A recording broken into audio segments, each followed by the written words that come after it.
El día de hoy vamos a revisar un tema que es muy importante, no solo desde el punto de vista anestésico, sino también en el manejo en general de los pacientes, ya sea en servicios de emergencias, en los salones, en la unidad de cuidados intensivos y también a nivel extrahospitalario. El tema de hoy va a ser sobre la anatomía aplicada al manejo de la vía aérea. Para este tema vamos a dividir en estos siguientes capítulos. Primero, una revisión de algunos conceptos generales a manera de introducción. Posteriormente, vamos a revisar los detalles gruesos de lo que es la anatomía de la vía aérea y de manera simultánea vamos a hacer la correlación anatomoclínica. Y al final, vamos a ver cuáles son los mensajes importantes para llevar a casa. A manera de introducción, el tema de manejo de la vía aérea es sumamente importante para todos los médicos, no solamente para el anestesiólogo.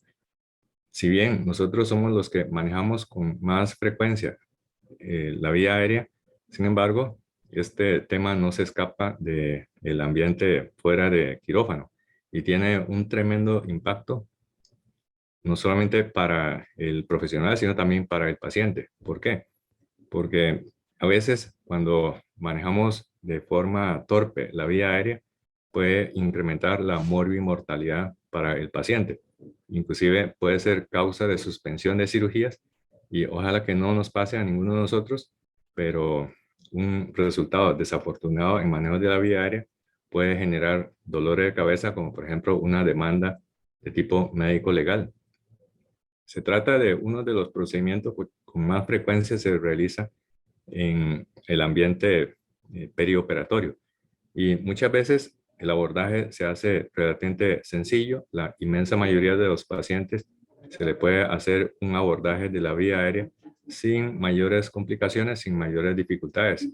Y lo que intentamos es visualizar la entrada de la tráquea. En este caso, por arriba tenemos las cuerdas vocales y el reborde de cartílago que conforma lo que sería la apertura glótica.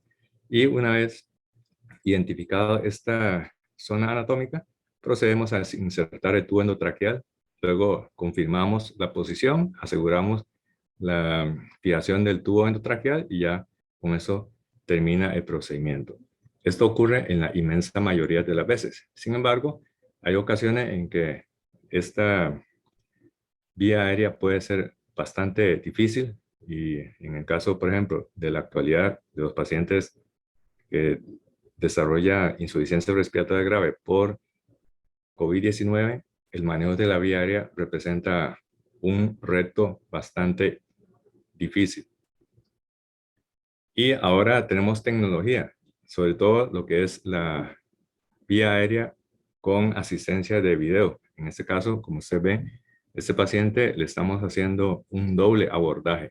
Primero, con la colocación de un video laringoscopio, un GlideScope, y posteriormente, sobre la ayuda con la visión del GlideScope, utilizamos el video broncoscopio para realizar una intubación.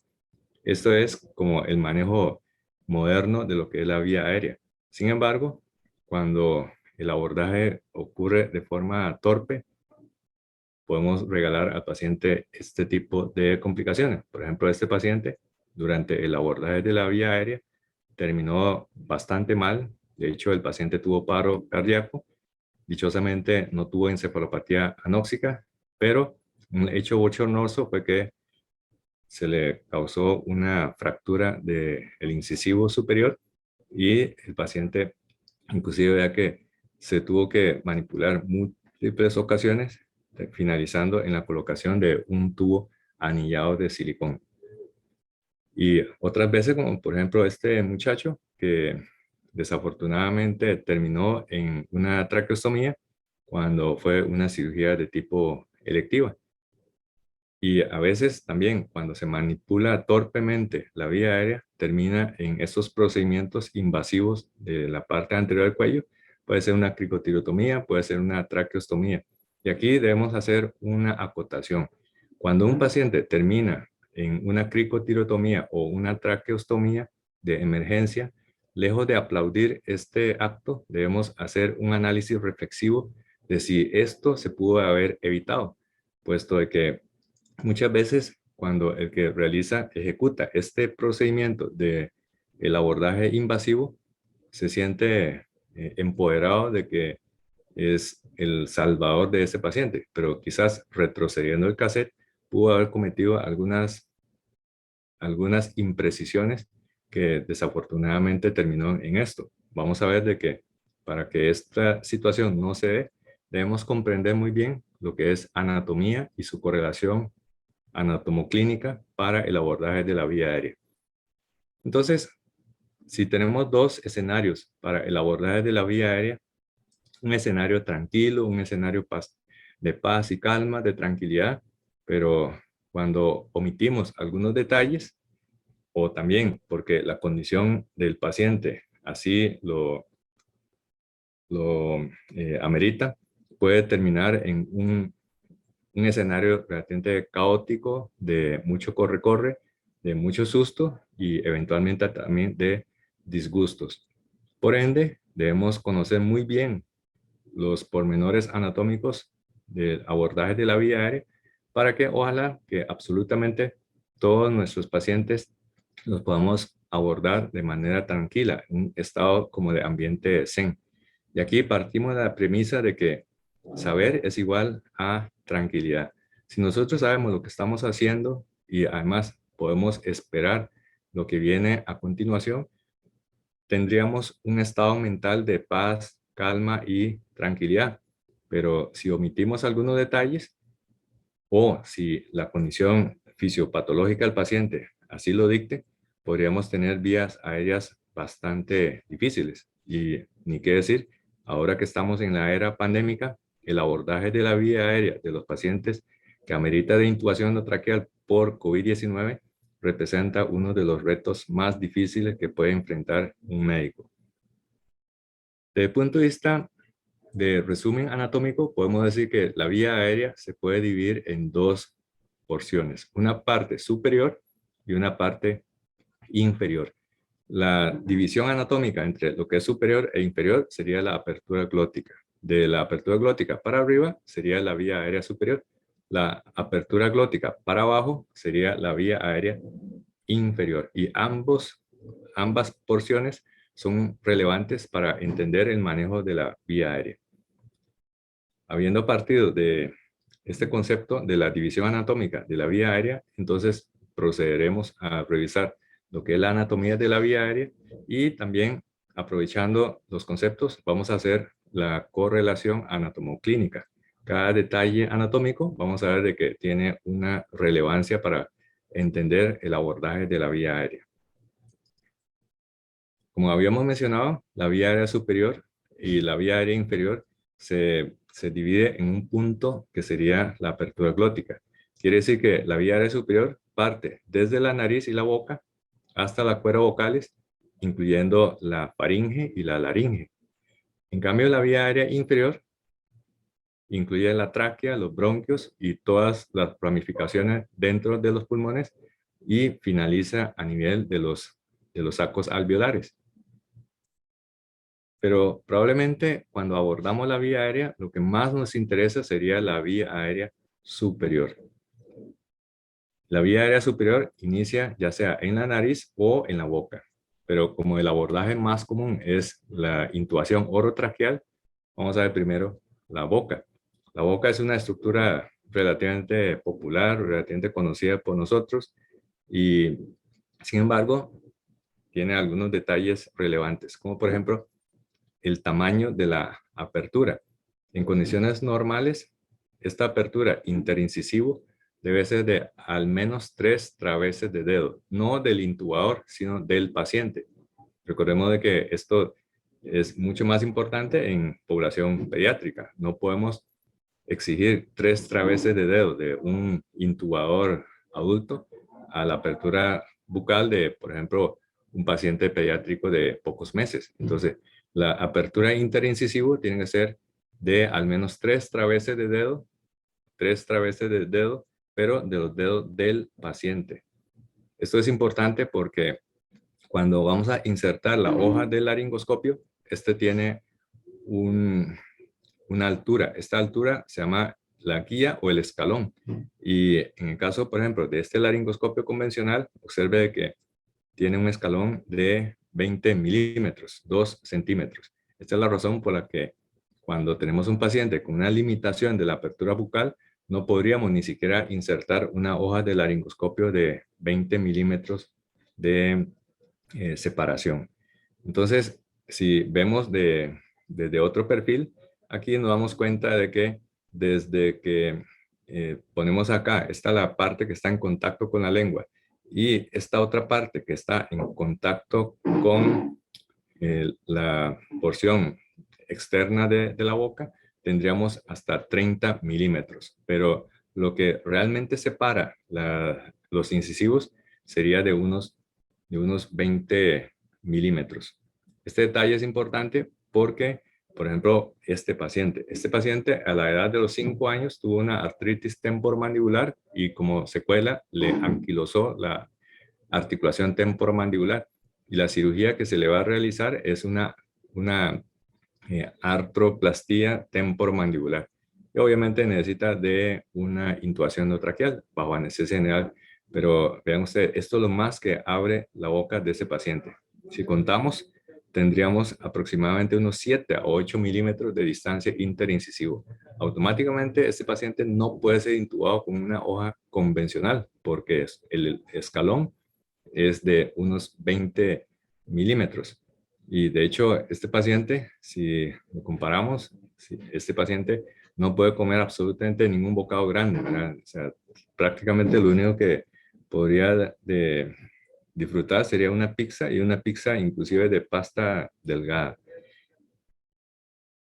Ahora, existe hojas mucho más pequeñas y, por ejemplo, en el caso del Gleisco, tiene una altura de 11 milímetros, Estos 11 milímetros son apenas la altura suficiente para que un tubo endotraqueal de 7 milímetros de diámetro interno logre pasar. Recordemos que el número de tubo se designa con un número que corresponde a los milímetros del diámetro interno. El tubo 7 tiene 7 milímetros de diámetro interno.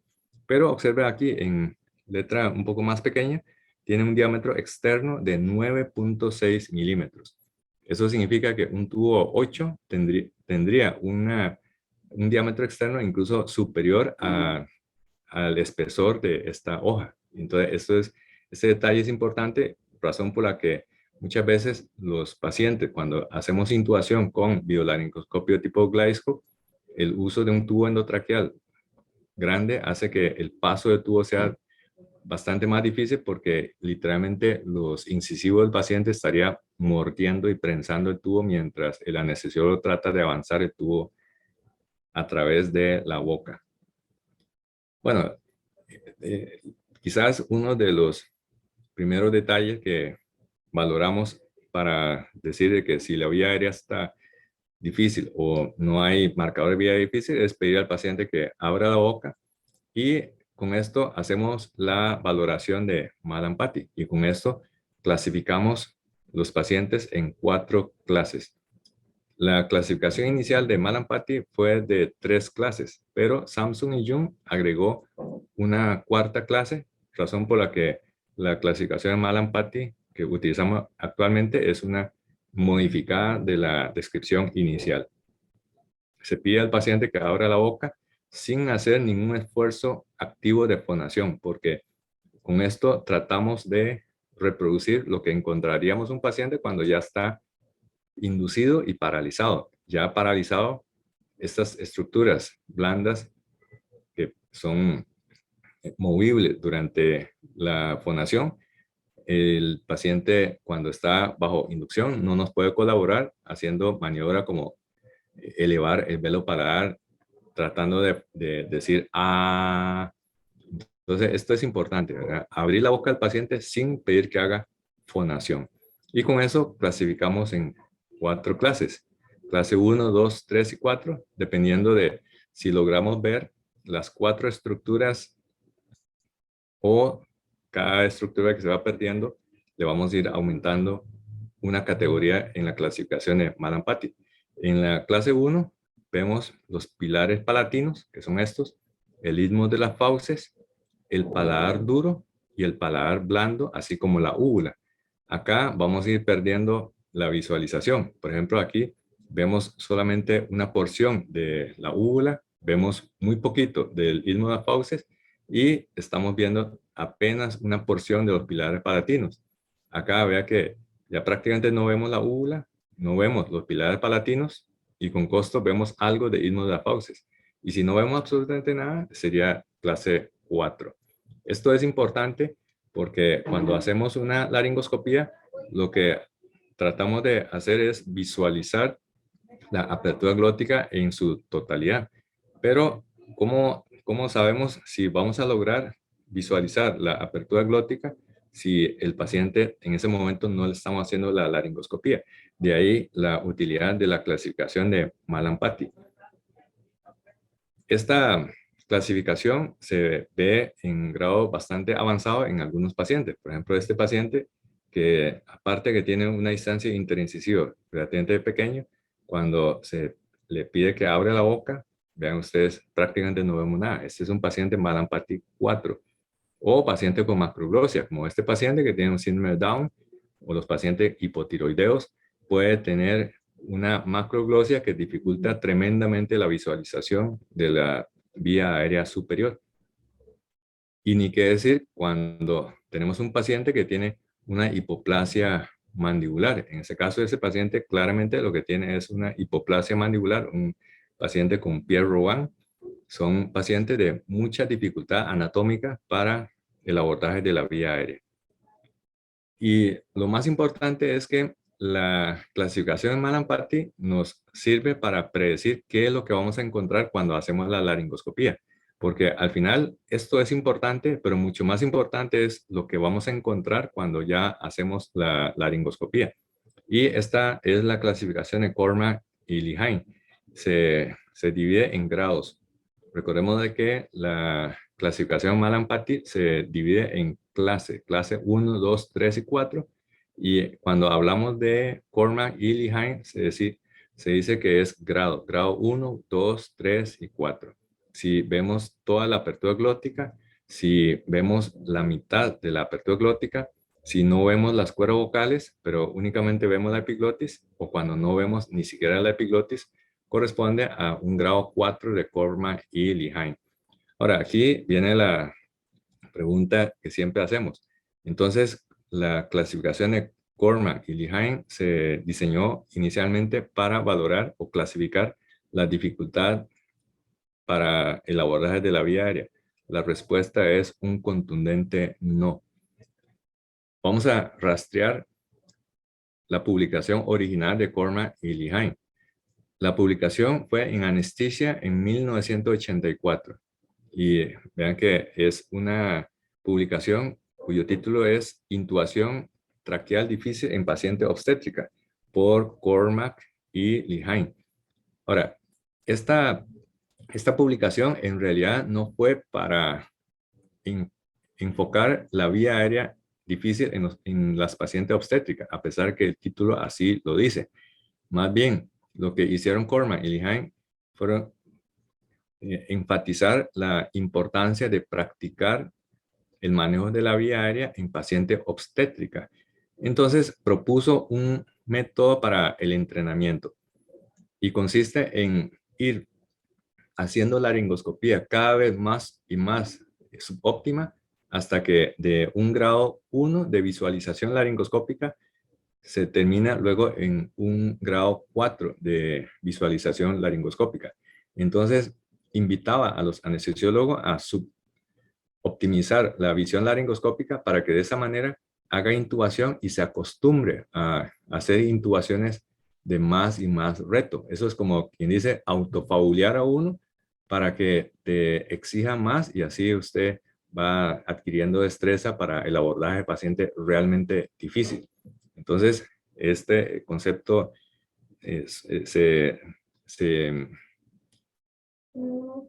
se puede encontrar cuando rastreamos la publicación original. ¿Y de qué año fue? De año 1984. Ahora, contextualicemos ese año, 1984.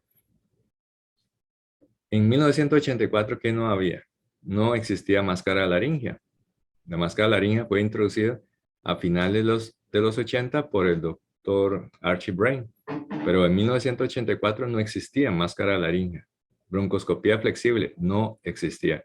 Videolaringoscopio, un sueño. Guía de manejo de vía aérea difícil, tampoco. Entonces, tenemos que partir del escenario de que en 1984 las cosas sí eran bastante más difíciles. ¿Y qué es lo que había en 1984? Laringoscopios convencionales, y si esta no resolvía, terminaba en ya sea despertando al paciente o hacer una traqueostomía o cricotiroidotomía.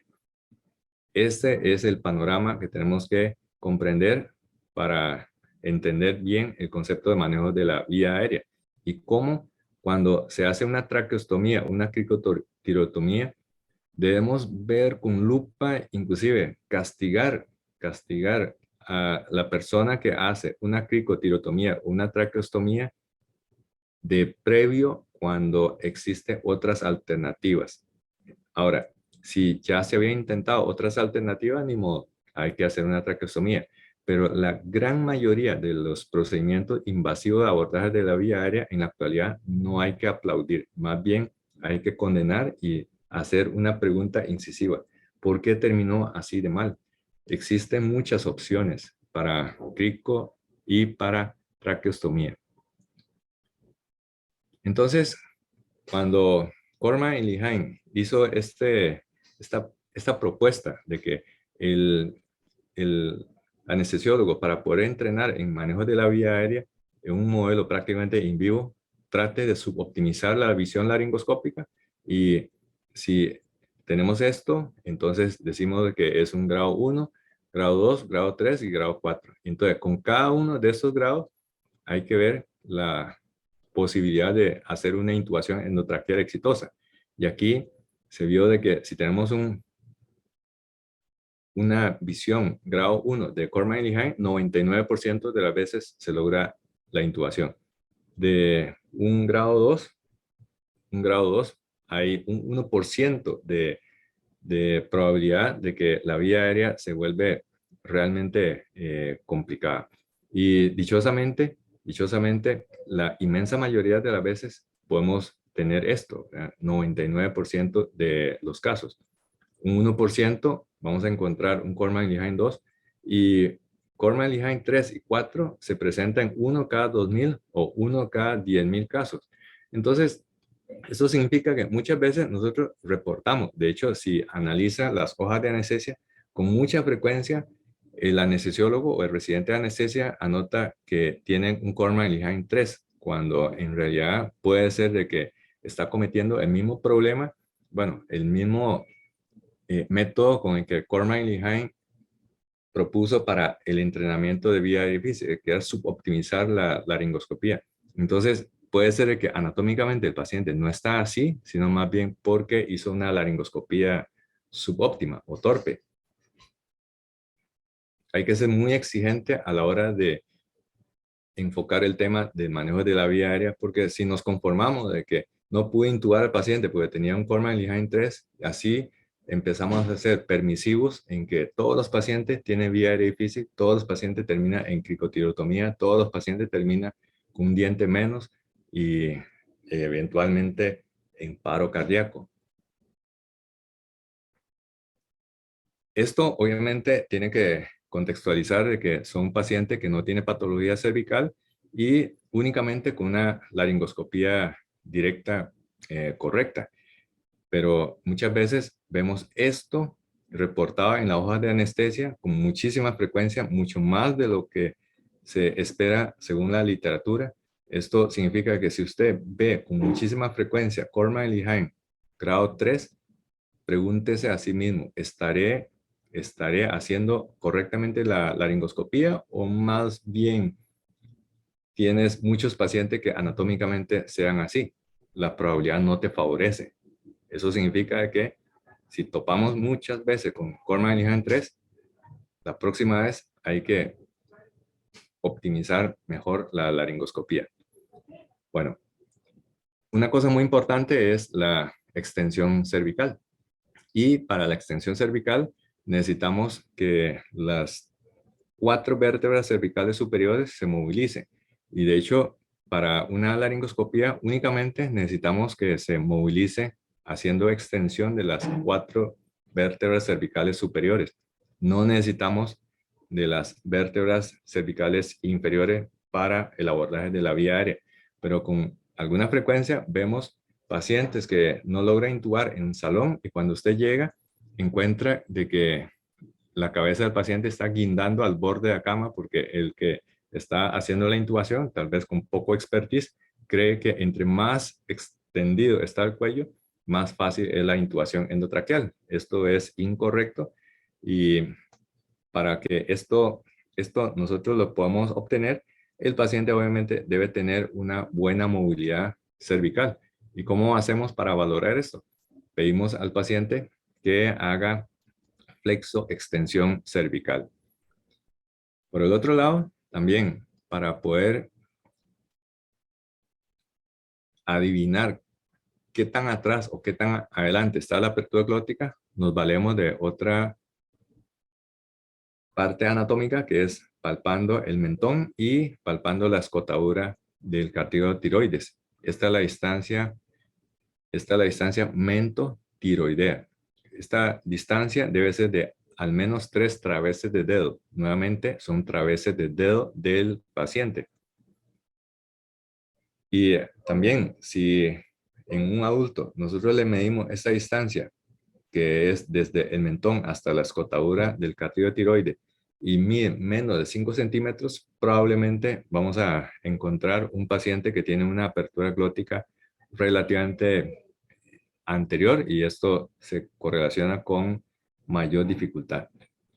Como habíamos dicho, este parámetro debe examinarse junto con la flexoextensión cervical.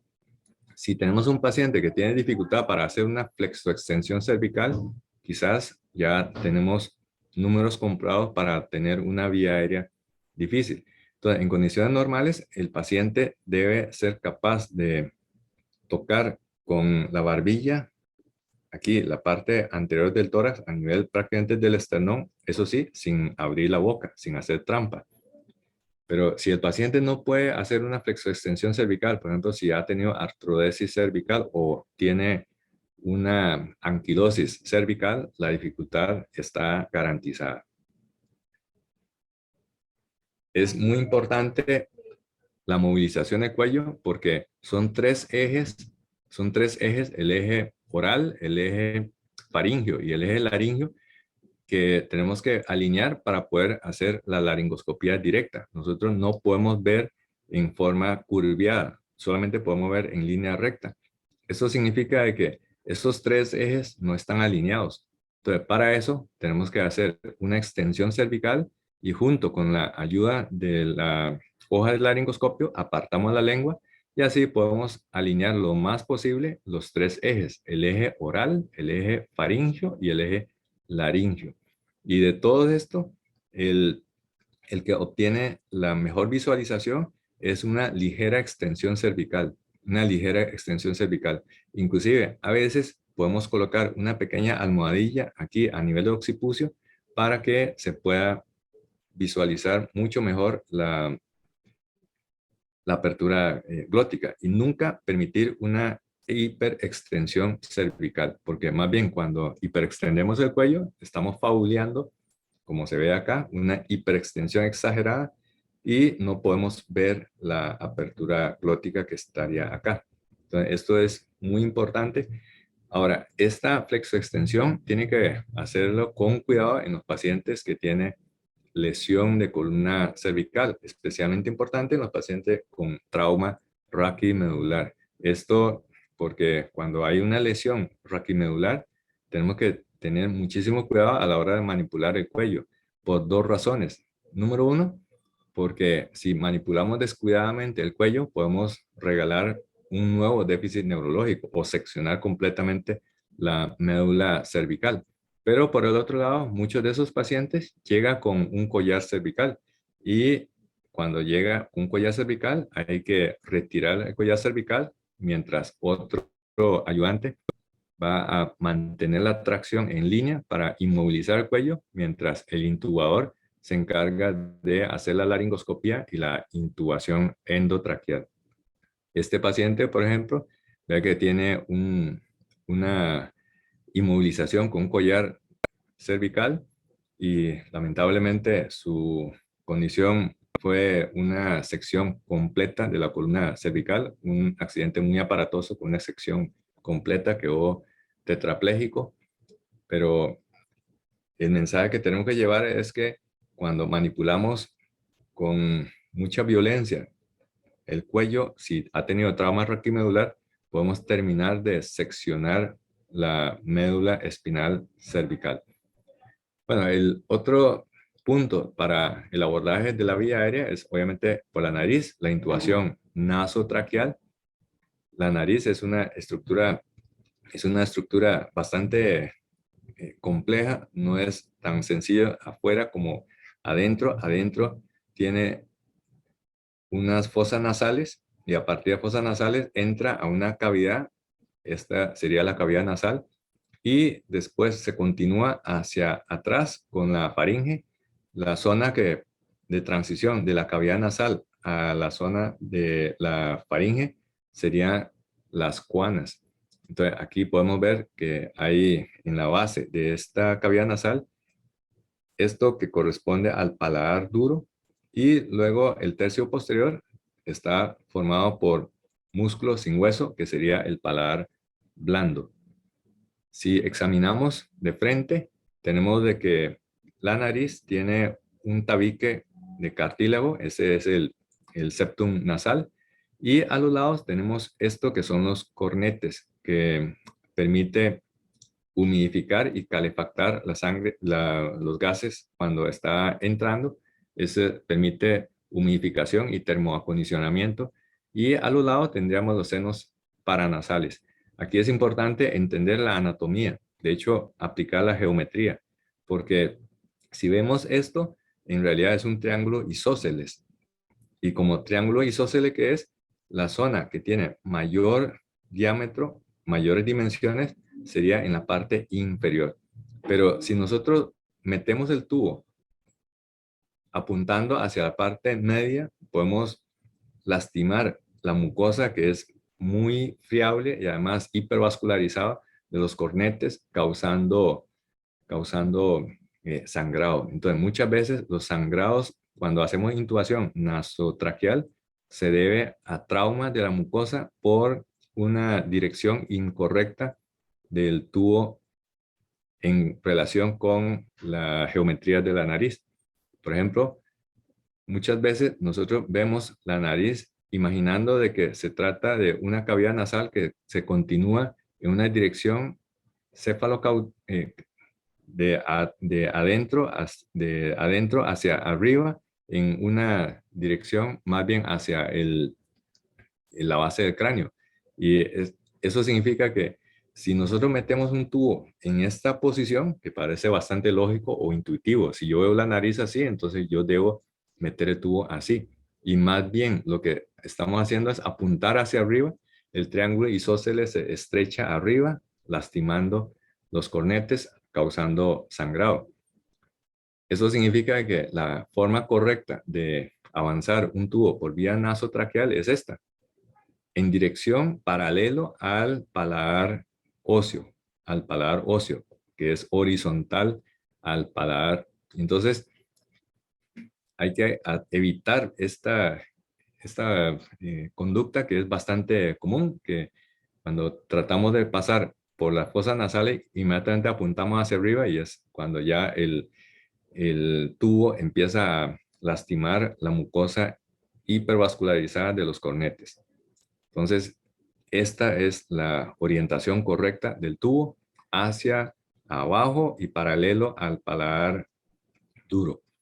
O sea, esta es la posición que deberíamos de hacer. Primero, un poquito hacia arriba y una vez que ya tenemos la punta del tubo apenas pasando por la fosa nasal, entonces inmediatamente levantar el tubo para que éste pase paralelo al paladar óseo.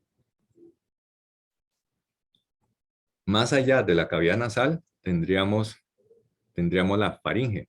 La faringe es una estructura que tiene forma de un tubo. Esta se sitúa en el cuello y tiene un revestimiento de membrana mucosa. Entonces, eso significa que tiene secreción, tiene capacidad para secretar y tiene además una alta vascularidad. Por eso, cualquier herida sobre la mucosa causa sangrado importante.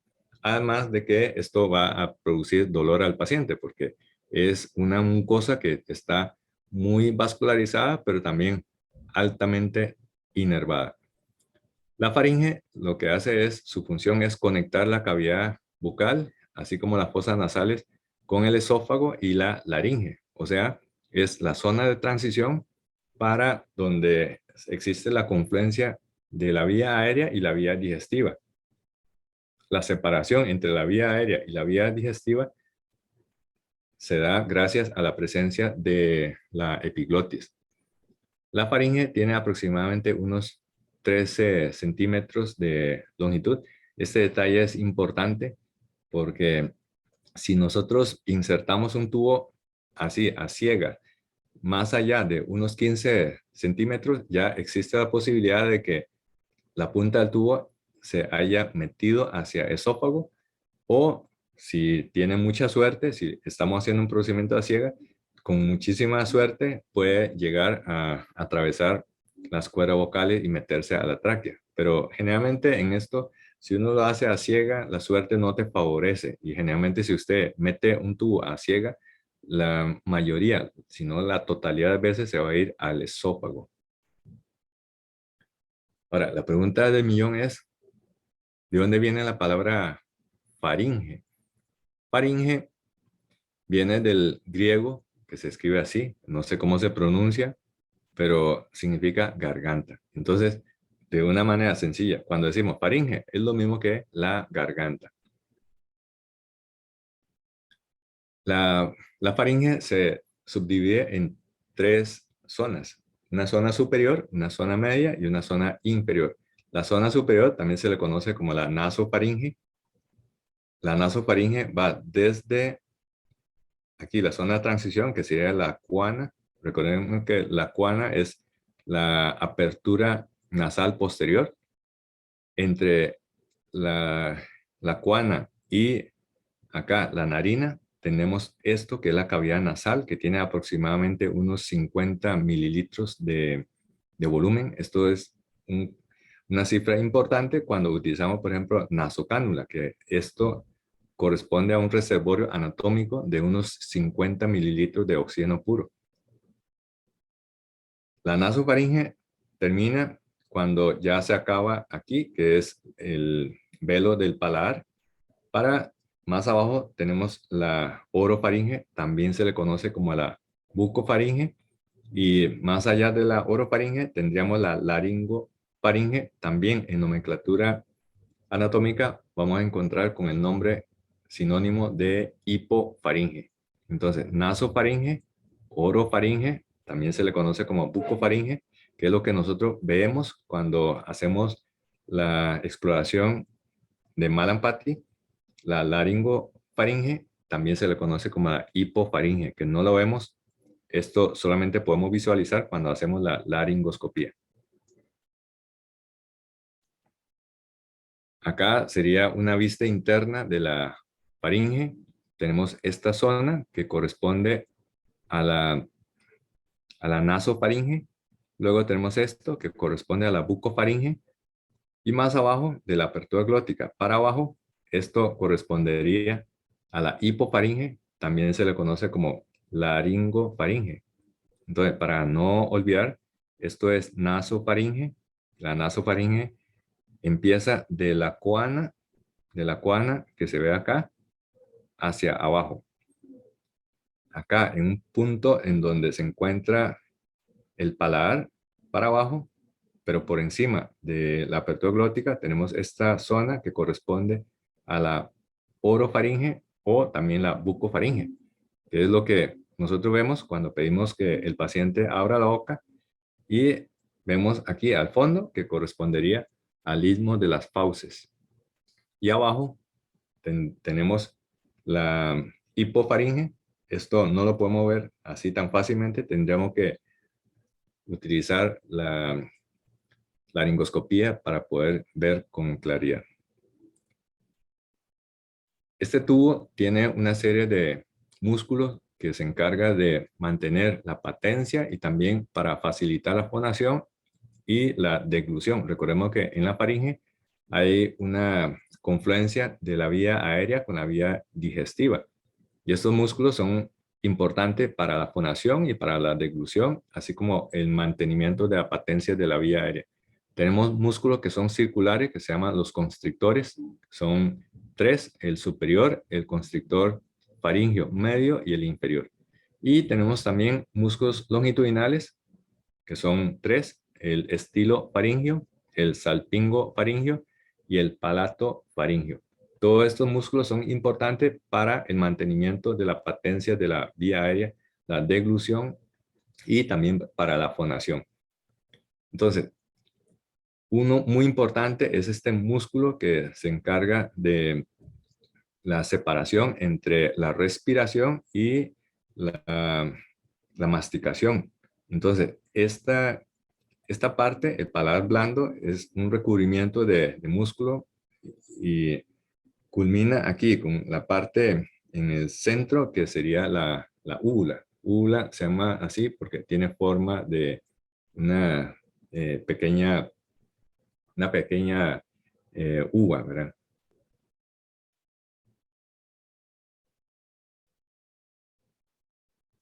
Si vemos un corte de sección sagital, vemos de que la lengua ocupa acá. Y esta zona es muy importante para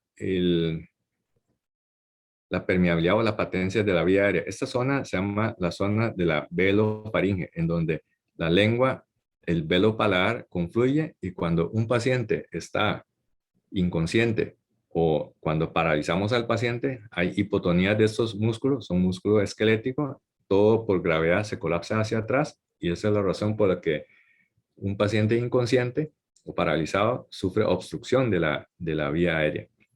Esto ahora tenemos la versatilidad de que en los estudios de imagen podemos hacer mediciones. Por ejemplo, esta es una radiografía lateral de cuello. Aquí podemos medir claramente esta distancia, que es la distancia retrolingual. Esta distancia retrolingual es la zona más estrecha por donde pasa los gases, tanto para la inspiración como para la expiración. Inclusive ahora, si disponemos de una tomografía digital, es muy fácil y podemos hacer esta medición. Por ejemplo, esta tomografía de un paciente, le hicimos aquí una medición, aquí partiendo de la lengua hasta la parte posterior de la bucofaringe, midió 14.9 milímetros. Esto obviamente entre más amplio sea, mejor, porque así tendríamos menor resistencia y nos facilita la visualización. Un paciente que tiene macroglosia, la lengua está echada hacia atrás, y esa es la razón de que los pacientes obesos con macroglosia roncan con mucha facilidad. ¿Y qué pasa cuando esta zona anatómica se colapsa? Bueno, eso lo podemos resolver colocándole vías aéreas artificiales. En este caso son las cánulas orofaringeas. Puede ser por vía oral o puede ser por vía nasal. Es mucho más frecuente encontrar cánulas orofaringeas, que puede ser de dos diseños: la cánula de Gödel o la cánula de Mayo. En realidad no hay mucha ventaja o desventaja uno en comparación con otro, es cuestión de gusto y de costumbre. Pero lo que sí es importante es escoger el tamaño correcto para cada paciente, porque con mucha frecuencia, cuando colocamos una cánula orofaringea demasiado pequeña, no logra sortear la zona de obstrucción, que sería a nivel de la velofaringe. Y si utilizamos una cánula demasiado grande, puede estimular muchos los receptores de las terminaciones nerviosas irritativas y generar ya sea reflejo de náusea, arcadas, y el paciente más bien va a tener mayor tasa de complicaciones. Por eso, para que el tamaño sea el adecuado, la cánula orofaríngea debe tener un tamaño que fácilmente se puede medir desde el pabellón auricular hasta, hasta la comisura bucal. Entonces, con esto escogemos el tamaño adecuado de la cánula orofaríngea. Recordemos de que la cánula orofaríngea solo se debe colocar en paciente que tiene reflejo nauseoso deprimido. Si no, más bien esto puede generar náusea y eventualmente vómito. Es importante ese concepto de la distancia retrolingual en manejo de la vía aérea. De hecho, es de las cosas más importantes cuando queremos hacer una intubación videoasistida, en ese caso con broncoscopía. El que se considera como el introductor de la broncoscopía flexible fue este neumólogo japonés Shigeto Ikeda. Vivió entre esos años. Aquí ustedes pueden ver cuando estaba haciendo práctica en laboratorio. Él está haciendo la broncoscopía. Esta foto fue tomada en la década de los 60, cuando prácticamente estos broncoscopios era de fibra de óptica de vidrio. No son los broncoscopios tan sofisticados como los que tenemos en la actualidad, que funciona a base de un dispositivo de captura de imagen, un CCD en la punta. Y una situación bastante común es que cuando inserta el broncoscopio, todas las estructuras se colapsan y empezamos a bucear. Para evitar eso, lo que hay que hacer es aumentar la distancia retrolingual. ¿Cómo se hace para lograr ese objetivo de aumentar la distancia retrolingual? Para evitar tener que bucear entre la mucosa que se colapsa sobre la punta del broncoscopio. Pues una alternativa muy sencilla, como lo hizo el doctor Ikeda en esta simulación, es traccionar la lengua. Esto es de un cadáver, eso es de un cadáver de laboratorio, traccionar la lengua.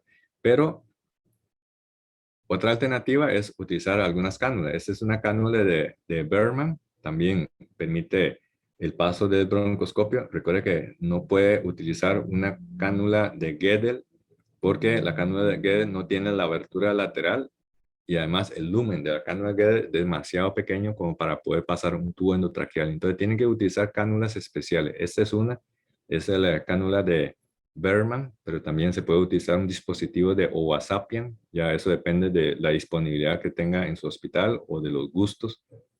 Pero en la práctica hay algo que siempre lo tenemos a mano, es la mano de un ayudante. Aquí vemos cómo el ayudante, traccionando la mandíbula, logra aumentar la distancia retrolingual y de esta manera permite hacer la broncoscopía sin tener que estar buceando entre las estructuras que se colapsan sobre la punta del broncoscopio. Y otra alternativa también, si no, es utilizar la broncoscopía laringo asistida. ¿Qué significa? De que si usted va a hacer una intubación con broncoscopio, no necesariamente tiene que ser únicamente con broncoscopio. Puedes asistir con una laringoscopía. O sea, se hace una intubación entre dos personas. El que hace la laringoscopía, luego se aparta un poco, se agacha un poco, o se hace un lado, mientras que el que hace la broncoscopía se pone en el centro, detrás de la cabeza del paciente, y de esta forma inserta el broncoscopio, pero ya con las estructuras separadas, con la separación de la distancia retrolingual. Esa es una broncoscopía híbrida. Yo denomino esto como la técnica laringo asistida. Pero con solo que haga una buena tracción de la mandíbula hacia arriba verticalmente, ya se logra obtener una apertura de la distancia retrolingual satisfactoria. Y mejor aún, si usted hace una intubación híbrida con un videolaringoscopio, y un videobroncoscopio. Y de esta manera, cuando el tubo está pasando a través de las cuerdas vocales, en ese punto el broncoscopio ya no puede ver aquí la apertura glótica porque está metida en la tráquea. Pero con el videobroncoscopio usted puede ver cómo el tubo está pasando a través de las cuerdas vocales o si quedó atorado en la apertura glótica. Hablando de la apertura glótica, una estructura muy importante para entender a veces ciertas dificultades para la intubación es esto. Esta se le conoce como la incisura interaritenoidea. Abajo tenemos los dos cartílagos aritenoides, uno a cada lado, y forma una escotadura o una incisura en forma de una V. Y cuando metemos el tubo, a veces la punta se queda atorada acá. Entonces, ¿cómo hacemos para solventar esta dificultad? Esto es irrelevante en el contexto de una laringoscopía directa o una laringoscopía eh, videoasistida, pero sí es importante cuando hacemos una intubación con un broncoscopio, porque esta zona ya no lo vemos porque la punta del broncoscopio está metida en la tráquea y el tubo no pasa aunque usted ya está viendo los anillos traqueales y entonces empieza a preguntar qué es lo que está sucediendo. Y es porque la punta del tubo está atorada aquí en la incisura interaritenoidea. ¿Cómo hacemos para resolver esto? Esto uno no se da cuenta porque cuando usted inserta el broncoscopio ya adentro de la tráquea, esta vista ya está imposible, es un punto ciego, pero la punta del tubo puede atorarse en la incisura interaritenoidea. ¿Cómo hacemos para resolver esto? Muy sencillo. Lo que hacemos es que, bueno, esto obviamente es visto con un videolaringoscopio. Cuando avanzamos el tubo endotraqueal, hacemos una rotación del tubo 90 grados en sentido contrarreloj. Esto va a facilitar el paso a través de las cuerdas vocales y sortear el sitio donde se atora, que sería la incisura interaritenoidea. Entonces es importante, ¿verdad? Girar 90 grados en sentido contrarreloj, en sentido antihorario, o sea, girarlo en dirección hacia la derecha. ¿Cuánto se necesita para que se logre pasar fácilmente entre la incisura interaritenoidea? Cuando vemos la línea azul que corresponde a la curvatura mayor de tubo en la parte derecha de la orientación. Bueno, otra estructura importante es el receso piriforme. También se le conoce como el seno piriforme. Esto se encuentra a nivel de la hipofaringe o la laringofaringe, que está aquí resaltada en color verde. ¿Y cuál es la trascendencia del receso piriforme? El fondo del receso piriforme va a confluir en la entrada hacia el esófago, pero quizás algo mucho más común es cuando nosotros tratamos de meter una zona nasogástrica. Empezamos a empujar, de pronto la sonda como que ya no hay resistencia y usted cree que ya se fue para el esófago y de ahí al estómago, y cuando ya tiene la profundidad suficiente, trata de aspirar el jugo gástrico y no sale nada. Lo que ha pasado es que la sonda está, como quien dice, jugueteando de un receso piriforme al otro receso piriforme. Pasa por acá, luego de este receso piriforme, la sonda da vuelta y sube por el otro receso piriforme. Y te resulta esta escena desagradable, que es, probablemente todos hemos tenido ese tipo de dificultad, que la sonda se queda arrollada aquí a nivel de la orofaringe. Y esto es por la presencia del receso piriforme, de un lado al otro lado. Y la continuación final de esta zona es el esófago. El esófago es el inicio del tubo digestivo y la zona con la que se inicia sería el esfínter esofágico superior. De hecho, esta estructura es muy importante, el esfínter esofágico superior, porque es la zona donde se queda atorada la punta de los dispositivos supraglóticos, las máscaras laríngeas. Y vean que todas las máscaras laríngeas, independientemente de la marca, el diseño, todo tiene la característica común de que la punta es redondeada y toma la forma para evitar de que continúe migrando hacia el esófago. Bueno, por cuestión de tiempo, vamos a detener la charla de hoy hasta acá. Tenemos una segunda parte para terminar de revisar con detalle este tema de anatomía aplicada al manejo de la vía aérea. No sé si alguien tiene alguna duda o alguna pregunta. Ricardo dice, esto pasa cuando uno intuba con buggy, con frecuencia se mete el tubo en la línea interaritenoidea. Sí, correcto. Y muchas veces cuando ya entendemos la razón anatómica de por qué tenemos una dificultad para realizar un procedimiento, nos sentimos aliviados y por el otro lado empezamos a gestionar mejor para tomar decisiones de qué tipo de dispositivos debemos de agregar o qué tipo de modificación debemos de hacer para poder obtener la intubación exitosa. Pero esto ¿verdad? De la incisura interaritenoidea es una estructura anatómica tan pequeñita, pero que nos genera muchos dolores de cabeza a la hora de hacer las intubaciones endotraqueales, principalmente cuando son intubaciones con el broncoscopio. Este boogie que dice el doctor Ricardo Aguilar es una guía de plástico. Se hace la laringoscopía, se mete este boogie que tiene un diámetro menor, un poco más rígido y además tiene una pequeña angulación en la punta que facilita la inserción a través de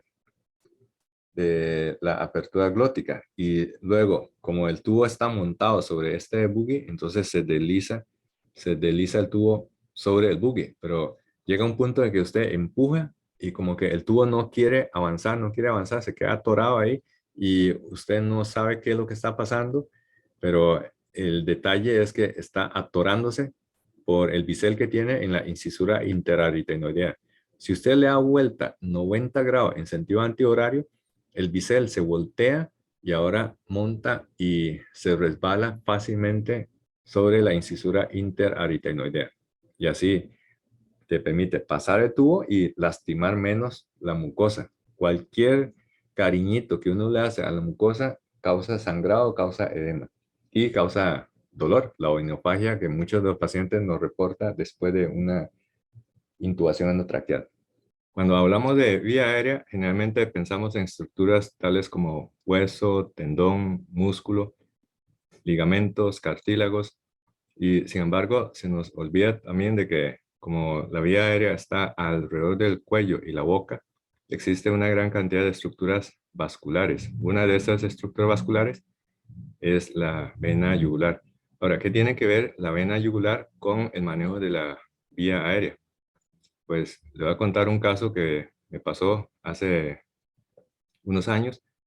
Aquí, como ustedes ven, es una paciente que fue sometida a una cesárea de espalda muy difícil.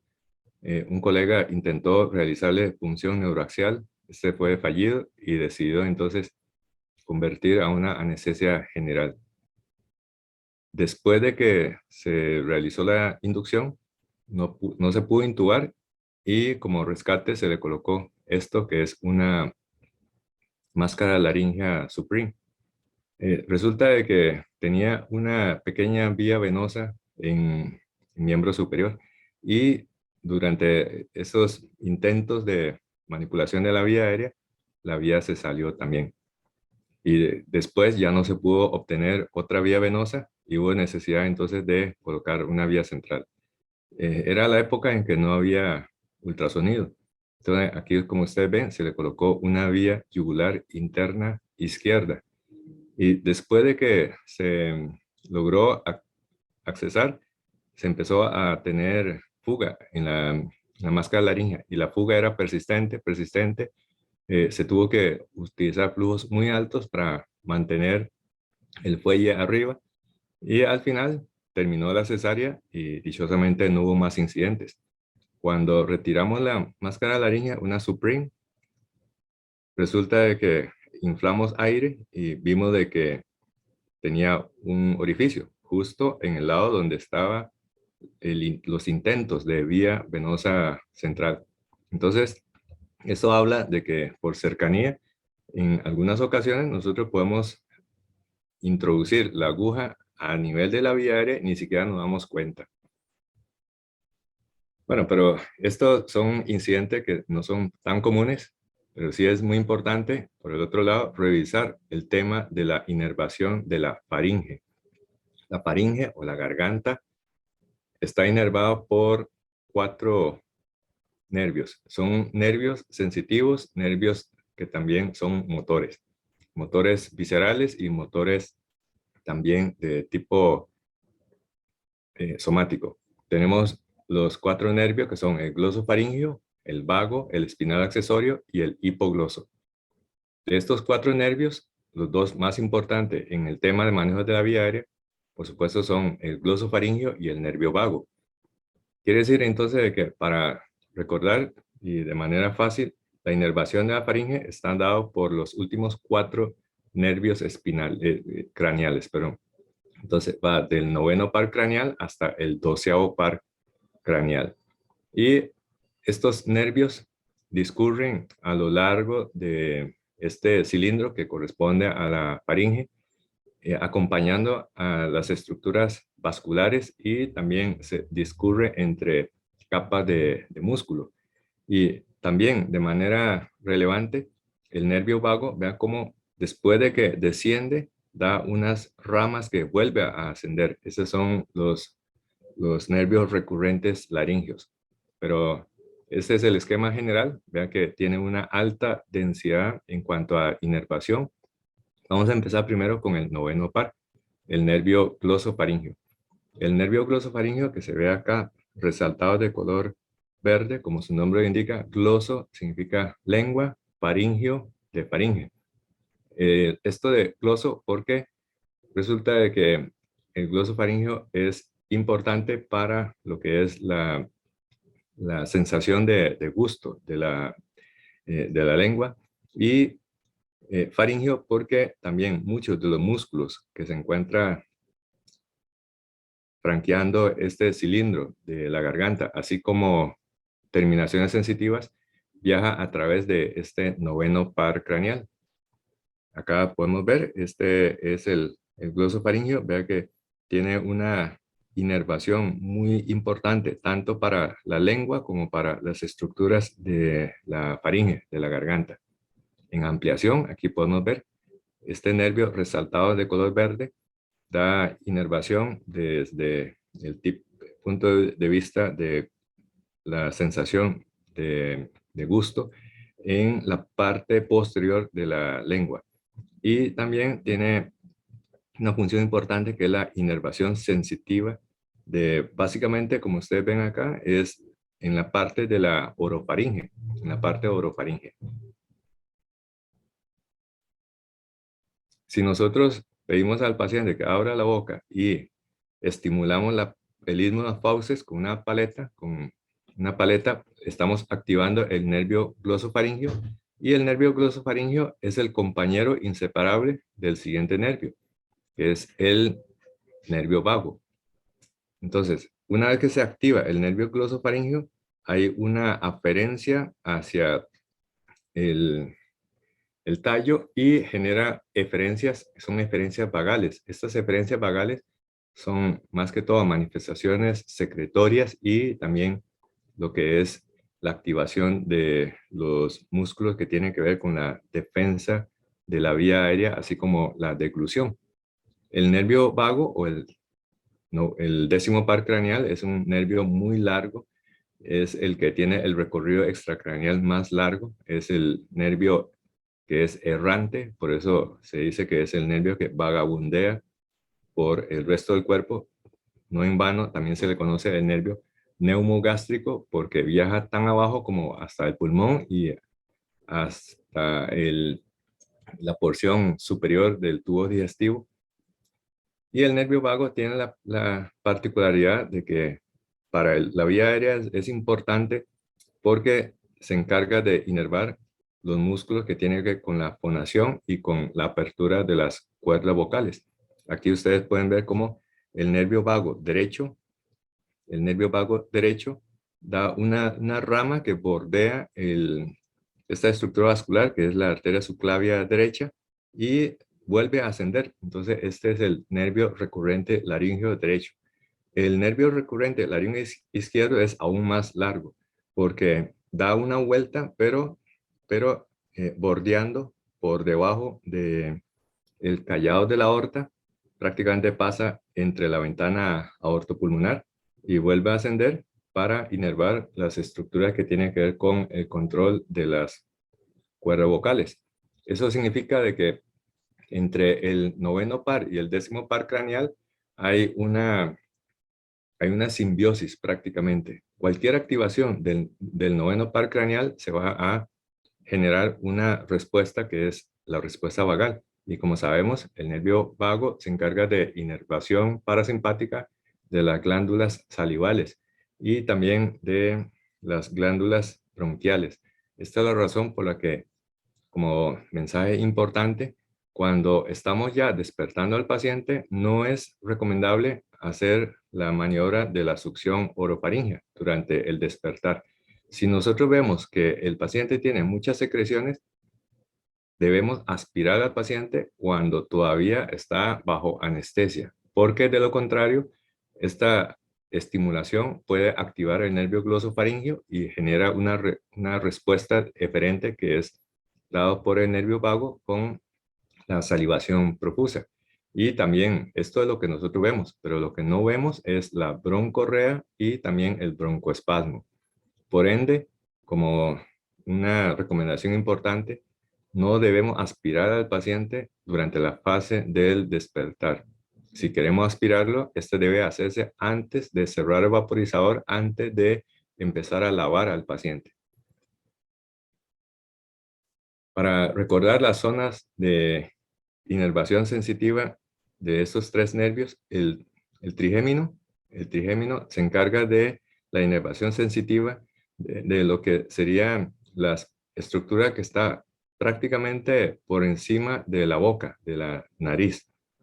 Y acá, más abajo, tenemos el glosofaringeo, que se encarga básicamente de inervar las estructuras sensitivas desde la boca hasta aquí, que sería la orofaringe. Y por debajo de esto estaría a cargo de la inervación del nervio vago.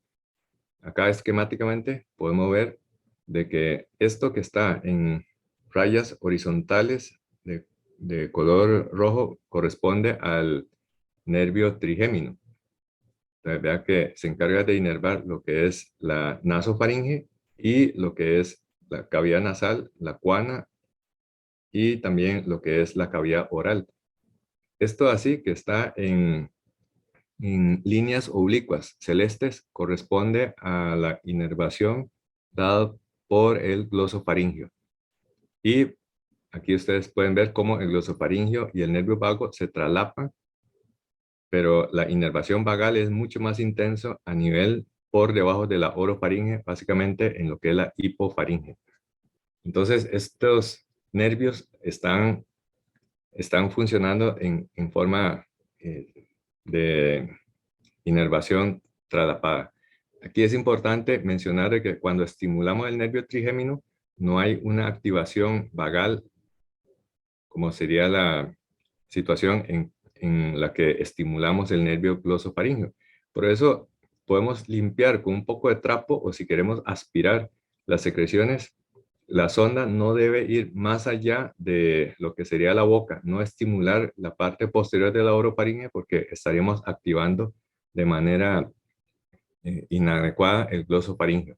En cambio, si estimulamos acá el nervio trigémino, eso no pasa nada porque no tiene una vía de eferencia vagal. De hecho, cuando estimulamos un poco aquí la boca, lo que estimulamos sería el reflejo de la masticación y la deglución. Luego tenemos los dos últimos nervios que no tiene componente sensitivo, básicamente tienen que ver con los músculos alrededor del cuello, mantiene también la patencia de la vía aérea, aunque no son tan importantes. Sí es importante nada más para mencionar de que el nervio espinal accesorio se encarga de inervar el esternocleidomastoideo y el trapecio, dos músculos accesorios que se encarga de la respiración, de la inspiración sobre todo. Y el último nervio es el hipogloso. Este nervio es importante porque se encarga de la inervación de los músculos, los tres músculos intrínsecos de la lengua. Y esto significa de que el hipogloso tiene que ver con también la patencia de la vía aérea, aunque no es un músculo, pero un nervio que sea tan relevante cuando nosotros vamos a hacer la maniobra de la intubación endotraqueal. Por debajo de la faringe se continúa con otro tubo. Este tubo es la laringe, es un órgano tubular, comunica la faringe con la tráquea. Desde afuera podemos encontrar de que la laringe se extiende desde la altura de C3 y finaliza hasta C6. La laringe es bastante compleja en cuanto a los componentes, principalmente cartílago, ligamentos y músculos. La laringe tiene una pared que está conformada por 9 piezas de cartílago, 3 son impares, sería el cartílago tiroides, el cartílago epiglotis y el cartílago cricoides. Y tenemos 3 que son pares, que serían los aritenoides, los cuneiformes y los corniculados. La laringe es un órgano tubular que se encarga de la fonación, así como la emisión de la voz. Para ello, se cuenta con cuerdas vocales, 2 a cada lado. Tenemos las cuerdas vocales superiores o falsas y tenemos las cuerdas vocales inferiores o verdaderas. Estas cuerdas vocales también se le llaman pliegues, se llaman pliegues vestibulares y pliegues vocales. Por fuera veríamos la laringe acá, así. Si disecamos las estructuras, entonces encontraríamos esta parte que es una especie de cilindro, una especie de órgano tubular. Ahora, si lo vemos por dentro, quitando otra capa, veríamos esto que es mucho más acorde con lo que vemos cuando manipulamos la vía aérea. Tenemos la lengua, tenemos la úvula, tenemos el paladar blando. Tenemos acá este reborde de cartílago que es la entrada de la apertura glótica y tenemos más abajo otra serie de cartílagos que le da soporte y continuidad hasta que se inicia la tráquea. Entonces, de aquí muy importante es mencionar de que para mantener esa forma tubular se cuenta con cartílagos. Son 3 pares de cartílagos y también 3 que son impares. 3 cartílagos que son pares y 3 que son impares. Los 3 que son pares suman 6. Los 3 impares más los 6 de ahí, entonces quiere decir que hay 9 cartílagos en total. Esos cartílagos son tiroides, cricoides y también están la epiglotis, los aritenoides, los cuneiformes y los corniculados. Entonces, vamos a ver cada uno de ellos. Aquí tenemos el cartílago tiroides. Vean que está en estrecha relación con esto que es la epiglotis. Acá tenemos los corniculados. y acá tenemos los aritenoides, y acá tenemos el cartílago cricoides. Entonces, resaltado aquí de color verde, tenemos el cartílago tiroides. De forma muy llamativa, es un cartílago que es incompleto en el sentido de que no forma un círculo, no hay un cartílago que es circunferencial. Y aquí adelante tenemos una escotadura, esta es la escotadura esta escotadura es la escotadura que nosotros le llamamos la zona de la manzana de Adán. Y se llama cartílago tiroides porque tiene la forma de un escudo. De hecho, tiroides viene de el vocablo griego que se escribe así, que significa escudo. Entonces, tiroides es escudo, es un cartílago que protege las estructuras de la laringe. Acá vemos por dentro, resaltado en color verde, lo que sería el cartílago tiroides. Nosotros no lo vemos directamente, pero eso es porque está recubierto por la mucosa. Y aquí ustedes pueden ver cómo está en estrecha posición con lo que sería el receso piriforme. Otro cartílago muy importante es el cartílago cricoides. Aquí vemos, ese es el cartílago cricoides en color verde resaltado, que aquí en la vista anterior sería esta estructura. Cricoides se llama así porque tiene forma de un anillo. De hecho, es el único cartílago que es circunferencial completo. Por eso, la palabra cricoides viene del vocablo griego, que se escribe así, que literalmente traducido significa aspecto de anillo. Es un cartílago con forma de anillo. Este cartílago es importante porque sobre ese es que hacemos la compresión con la maniobra de Selig.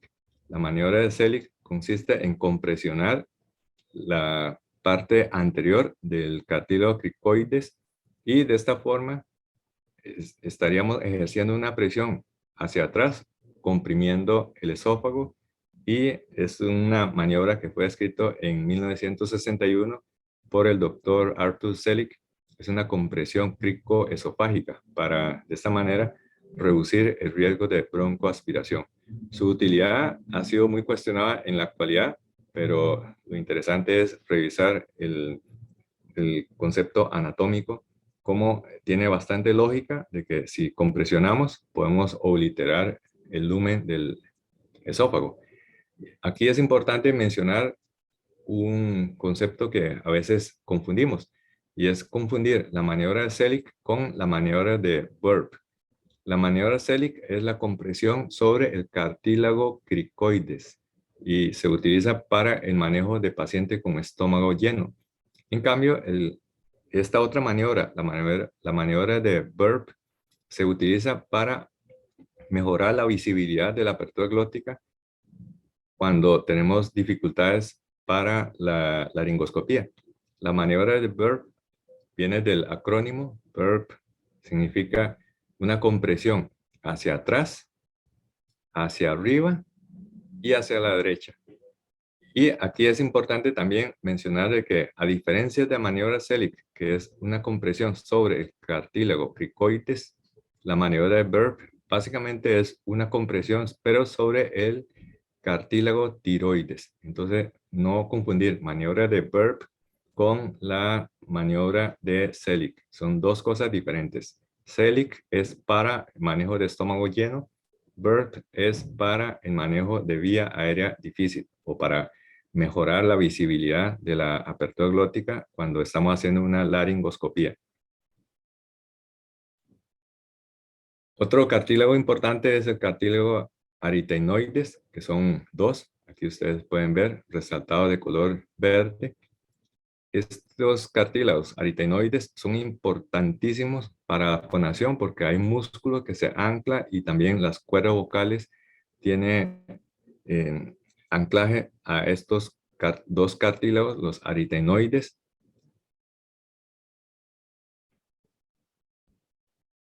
Entonces, de momento, vamos a recordar de que hay cartílagos que son tiroides, cartílagos que son cricoides y cartílagos aritenoides.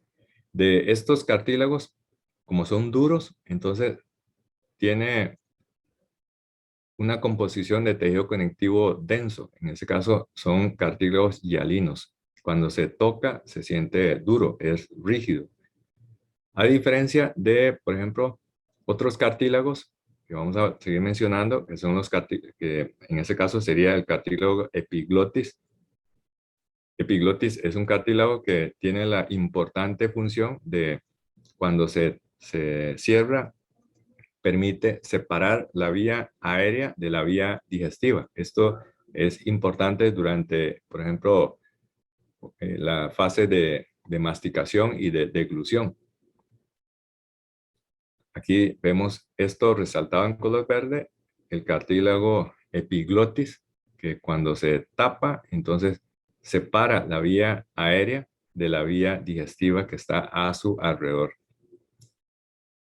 Hay dos pares de cartílagos que están por encima de cada cartílago aritenoide, que sería el cartílago corniculado. Entonces tenemos este lado y este otro lado. Como su nombre lo indica, corniculado significa que tiene forma de dos cuernos, dos cuernos. Y cuando examinamos durante una laringoscopía, vemos los corniculados acá. Tenemos este corniculado y este otro corniculado. Y aquí más arriba tenemos dos tubérculos. Estos dos tubérculos corresponden a los tubérculos del cartílago cuneiforme. Entonces, aquí tenemos un cartílago cuneiforme y aquí tenemos otro cartílago cuneiforme. Entonces, para recalcar, tenemos epiglotis, tenemos el cuneiforme en forma de cuña, tenemos esto que son dos cuernos, que serían los corniculados, y acá más abajo tenemos el cartílago aritenoide. Observe de que entre un cartílago aritenoide y el otro aritenoide se forma esta depresión, que es como una especie de V, que se le conoce como incisura interaritenoidea.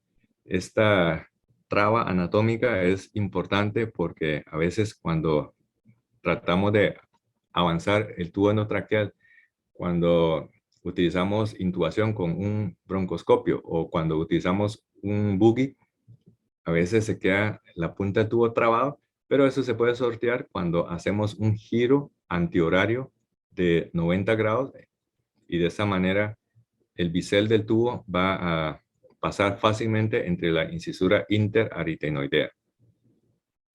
Entonces, los puntos a recordar, tenemos de que el cartílago epiglotis y los dos cartílagos corniculados y cuneiformes, a diferencia de los previos, estos son elásticos, son blandos, son suaves. Los demás son cartílagos hialinos, que son muy duros. Entre cartílago y cartílago hay membranas. En ese caso, por ejemplo, tenemos aquí una membrana que une el cartílago tiroides con el hueso yoide. Entonces, esta es la membrana tiroyoidea, tiroyoidea. Pero aquí, más abajo, tenemos otra membrana que se utiliza para tapar este defecto anatómico que sería la membrana cricotiroidea entre el cartílago tiroides y el cartílago cricoides. Entonces, acá esta estructura es muy importante para el manejo de la vía aérea, para el abordaje anterior de la vía aérea, que sería la membrana cricotiroidea. Tiene la particularidad de que es bastante delgada y es una estructura relativamente avascular y no tiene músculo directamente encima. Esta es la razón por la que esta zona anatómica se utiliza para el abordaje quirúrgico de la vía aérea, el abordaje invasivo. Acá podemos ver una sección sagital de la laringe. Acá podemos encontrar esta membrana que sería entre el cartílago cricoides y el cartílago tiroides. Entonces, punzamos en sentido ligeramente caudal, nunca punzar en sentido craneal, porque observen que aquí ya tenemos las cuerdas vocales. podemos con la aguja lesionar las cuerdas vocales. Entonces, para una punción cricotiroidea, se utiliza el abordaje a través de esta membrana. Y una vez que se logra el abordaje, entonces se pasa una guía. Acá estamos viendo otra estructura, otro método que sería la traqueostomía, que se utiliza también como abordaje quirúrgico de emergencia. Eso se hace entre el segundo y tercer anillo traqueal. Ahí se encuentra una zona también muy apropiada para realizar el abordaje.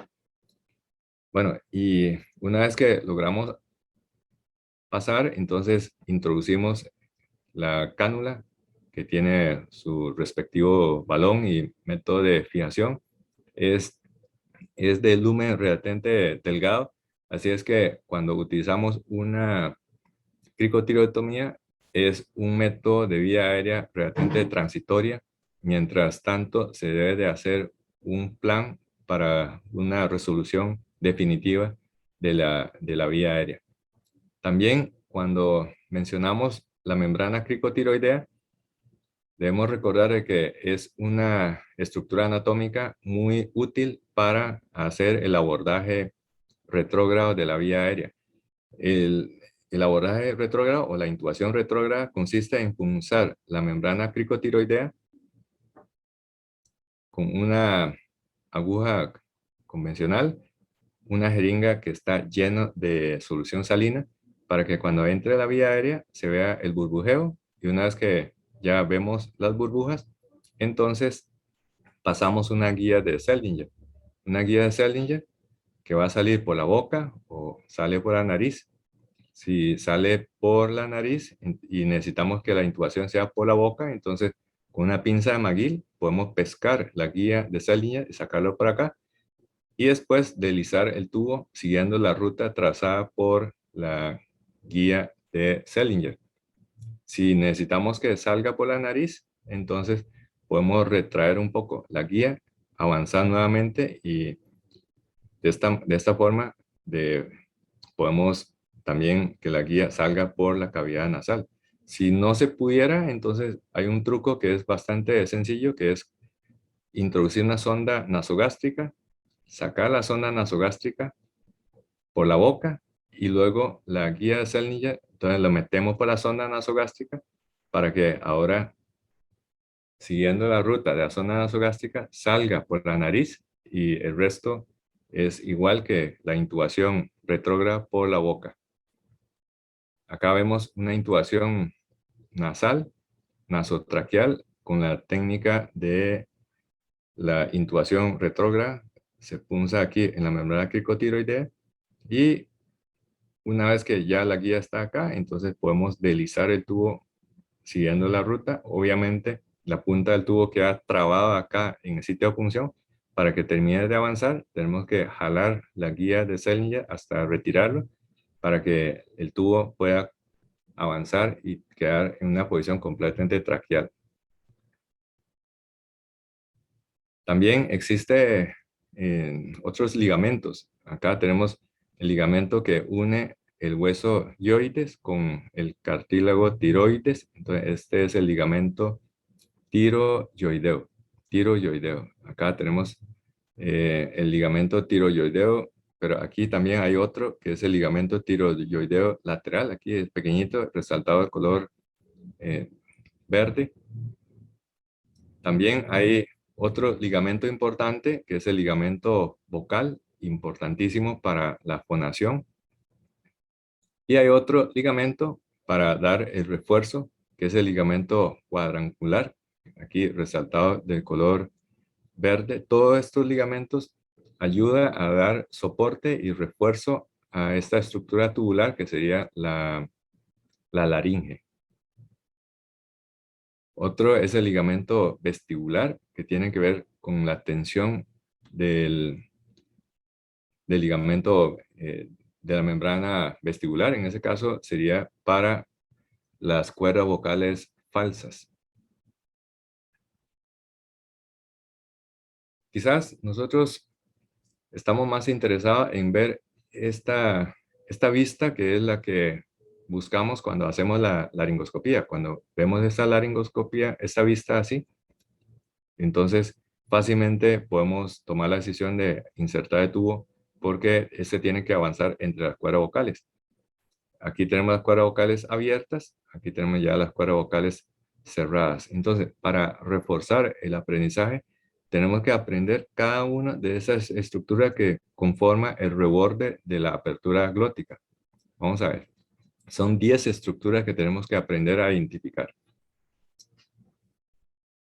Número 1, la valécula o el valle. Esta es la depresión que se forma entre la lengua y la epiglotis. Esa es la valécula. Es el sitio donde nosotros colocamos y posicionamos la punta del laringoscopio, en este caso la hoja de Macintosh. Después tenemos el pliegue glosoepiglótico que se encuentra acá entre la epiglotis y la lengua. Esto es importante porque movimiento de la lengua puede también hacer que la apertura glótica se ensanche. Por eso, cuando tenemos un paciente con laringoespasmo, la maniobra de Larson, que tracciona la mandíbula hacia adelante, permite separar la epiglotis y de esta manera aliviar un poco el cierre de la apertura glótica y venciendo de esta manera el laringoespasmo. La epiglotis, que sería este cartílago elástico que está acá. Tenemos el tubérculo epiglótico, que es esta prominencia que se ve del cartílago epiglotis. Las cuerdas vocales, tenemos dos. Las cuerdas vocales propiamente dichas, que son estas de color blanco nacarado. Y también tenemos el pliegue ventricular, llamado también cuerdas vocales falsas. Entonces tenemos las cuerdas vocales verdaderas y tenemos aquí las cuerdas vocales falsas. El pliegue ariepiglótico está acá. Aquí tenemos el cartílago epiglotis y abajo tenemos el cartílago aritenoide. Entonces, por eso se llama el pliegue ariepiglótico. Y tenemos otra estructura aquí prominente, que es el cartílago cuneiforme en forma de cuña. Y acá tenemos otra protuberancia, que sería el cartílago corniculado, que tiene forma de un par de cuernos. Acá no vemos el cartílago aritenoide porque queda aquí por debajo, esta vista no da, pero recordemos que son dos pares de cartílagos hialinos aquí abajo. Y aquí en el fondo veríamos la tráquea. Aquí básicamente serían las estructuras subglóticas. Después veríamos un anillo completo que sería el anillo cricoide y luego más abajo todos los anillos de la tráquea. A veces utilizamos esta herramienta para el manejo de la vía aérea, que sería la pinza de McGill. Fue introducido por el doctor Iván McGill. Y muchas veces nosotros estamos acostumbrados a utilizar la pinza de McGill. Pero hay que tener un doble cuidado con la pinza de McGill, porque muchas veces cuando abusamos de la pinza de McGill y sobre todo cuando prensamos con mucha fuerza, podemos romper el balón neumotaponador. Y a veces pasa de que lograste la intubación, pero viene el bochorno de que no puedes hacer un buen neumotaponamiento porque se rompió el balón por la punta de la pinza. Esto no es tan común, tendría que ser una fuerza bastante marcada, pero quiere decir de que nosotros podemos omitir en algunos casos la pinza McGill, o si no lo tiene en ese momento, con estas siguientes alternativas. Dentro de las alternativas tenemos, número 1, podemos inflar el balón neumotaponador, y cuando inflamos el balón neumotaponador, entonces la punta del tubo se levanta. Mira qué interesante esto, ¿verdad? Es como un tip muy útil para cuando tenemos dificultades para la intubación. Inflar con un poco de aire el balón neumotaponador, este se levanta y facilita el avance hacia la apertura glótica, sobre todo cuando la glotis está muy anterior. La otra alternativa es girar el tubo moviendo lateralmente la punta. Esto también facilita la inserción del tubo porque la punta puede quedar trabada en la incisura interaritenoidea. Y la otra alternativa sería la manipulación laríngea externa, mover el cuello desde afuera para poder empatar la punta del tubo con la posición de la apertura glótica. Acá podemos ver el concepto ese de la maniobra de la presión laríngea externa para direccionar el tubo hacia las cuerdas vocales. Entonces, podemos hacer todos estos trucos, especialmente importante cuando la intubación se ha hecho por vía nasal. Acá podemos ver aquí la punta del tubo, eso es de una biolaringoscopía. Y vea que si nosotros avanzamos, puede ser que no entre aquí a la apertura glótica, pero cuando se infla el balón, entonces levanta la punta del tubo y aquí ya se asomó directamente a la apertura glótica. Y aquí vea que se hizo una intubación sin la ayuda de la pinza de McGill. Otra alternativa, otro truco es la flexión del cuello. La flexión del cuello facilita el paso del tubo hacia la tráquea, porque la punta del tubo puede estar pegando contra la pared anterior de la tráquea y si nosotros empujamos, no se logra avanzar. Entonces, al hacer un poco de flexión de cuello, se alinea el eje del tubo con el eje de la tráquea y de esa manera la tráquea avanza casi paralelo al eje de la tráquea y se logra completar la maniobra de la intubación endotraqueal. Por supuesto que si estamos mencionando los ligamentos, el ligamento que une el cartílago cricoides con la tráquea sería el ligamento cricotraqueal.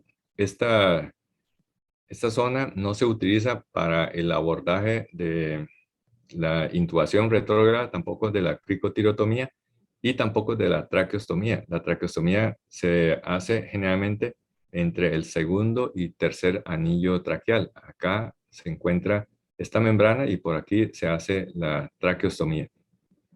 La laringe tiene una gran cantidad de músculos. Tenemos el cricotiroideo, el tiroaritenoideo, los cricoaritenoideo posterior y lateral, el aritenoideo transversal y el oblicuo, y el músculo vocalis. Todos estos músculos tienen que ver con la fonación, el control de la voz y también en forma indirecta tiene que ver con el control de la patencia de la vía aérea. Esa es la razón por la que una parálisis de las cuerdas vocales causa obstrucción de la vía aérea porque las cuerdas vocales quedan en posición medial. Por debajo de la laringe ya empezaríamos a tener la tráquea. Esta estructura tubular mide de 10 a 12 centímetros con un diámetro de 2 a 2.5 centímetros. Consta de unos 20 anillos traqueales, aunque esa cifra puede cambiar. En algunos habla de 15 a 20 anillos traqueales. Está cubierto por un epitelio pseudoestratificado, ciliado, columnar. Tiene capacidad de secreción glandular. Y la tráquea termina de calefactar y de humidificar el gas para que cuando llegue a la vía aérea aún más inferior ya esté caliente y esté húmedo. Aquí vemos la tráquea, termina aquí en esa estructura que sería la carina. Empieza con el primer anillo y termina antes de la carina. Si nosotros hacemos una intubación nasal con bastante frecuencia, la punta del tubo va a pegar contra la pared anterior de la tráquea. Y si nosotros forzamos, podemos lastimar y causar sangrado. ¿Cómo hacemos para que esto no se produzca o se resuelva más bien? Consiste en flexionar un poco el cuello cuando estamos haciendo una intubación nasotraqueal. También es válido cuando utilizamos una intubación asistido por video. Por ejemplo, si utilizamos un videolaringoscopio de Gleitskop, resulta de que cuando avanzamos el tubo, la punta del tubo está aquí pegando contra la pared anterior de la tráquea. Y si nosotros forzamos, podemos lastimar y causar sangrado y edema y dolor al paciente. Entonces, una recomendación es que una vez que ya el tubo logró avanzar, lo que tenemos que hacer es aflojar un poco la presión sobre el laringoscopio para que la punta del tubo se alinee mejor al eje de la tráquea. Vean que la punta se direcciona hacia arriba, mientras que la tráquea tiene un plano de inclinación hacia abajo. Entonces, si aflojamos un poco la fuerza sobre el laringoscopio, podemos alinear la curvatura del tubo con el eje de la tráquea. Entonces, esas son algunas de las soluciones que tenemos para cuando el tubo está pegando contra la pared anterior de la tráquea. Número uno es flexionar el cuello. La otra alternativa es rotar el tubo 180 grados. O sea, si vemos la línea azul que corresponde a la curvatura mayor del tubo, arriba, eso significa que hemos rotado el tubo en 180 grados y la curvatura ahora se alinea al plano de la tráquea. Y también, si se cuenta, tubos con punta modificada. Ahora vamos a ver esos tubos con punta modificada. Y también podemos manipular el tubo por la boca. Por ejemplo, utilizar una pinza de McGill. Esta es la modificación de la punta del tubo. El tubo convencional tiene esta forma. Estos son los tubos Parker Flex Tip, y vea que tiene una punta que es modificada. Entonces, esta punta modificada facilita el paso del tubo a través de la tráquea. Pero generalmente no tenemos ese tipo de tubo, así es que tenemos que utilizar los otros trucos ya mencionados. Es importante también decir de que la tráquea no tiene anillos completos, más bien son cartílagos en forma de herradura. En la parte posterior tenemos la porción o la pars membranosa. Esta pars membranosa se caracteriza porque hay un músculo, y ese músculo, cuando se tensa, permite modificar el área de sección transversal de la tráquea. Eso es especialmente importante durante la tos. Pero si conocemos este concepto, podemos en broncoscopía saber dónde se encuentra el horizonte, porque la pars membranosa siempre se encuentra en la parte posterior. Eso significa que si estamos haciendo una broncoscopía y vemos esta imagen, esto que tiene bandas de músculos longitudinales corresponde a la porción posterior, y si le damos vuelta, entonces esta es la vista convencional. Entonces sabemos de que este es el lado derecho, ese es el lado izquierdo.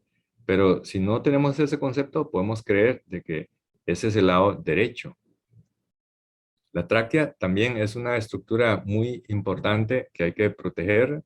Este paciente, por ejemplo, fue sometido a una intubación que terminó en una traqueostomía también. Cuando inflamos el balón de forma excesiva, podemos causar lesión de la tráquea y como consecuencia una estenosis traqueal. Y hay casos impresionantes, como este caso de una paciente. Observen el balón neumotaponador. Para obtener esta imagen, nosotros le hicimos medición con la tomografía que se le había hecho.